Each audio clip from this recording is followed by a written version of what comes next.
Welcome to Guide Guru. We hope this video helps. You must not attempt to remove a deliberate audio watermark to bypass protection. Instead, start by confirming who owns the track and what usage rights you actually have. Once verified, gather evidence of your permission or the lack thereof and make the first actionable move. Request a licensed, watermark-free delivery from the rights holder or purchase a clean version. This avoids legal risk and preserves the creator's rights while achieving the same practical outcome.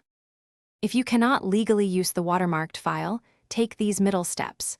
Contact the audio owner directly and request a licensed master or separate stems, explain your use case, and offer payment if needed. Make sure to search the original platform for a purchasable, unprotected version and retain invoices or license agreements.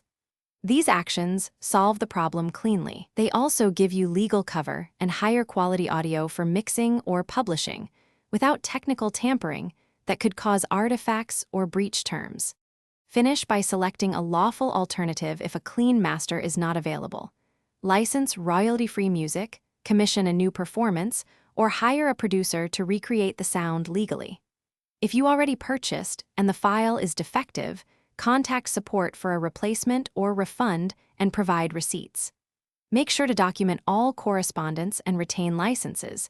If you encounter resistance, escalate through the platform's dispute channels rather than trying to remove protections yourself, which could expose you to legal penalties.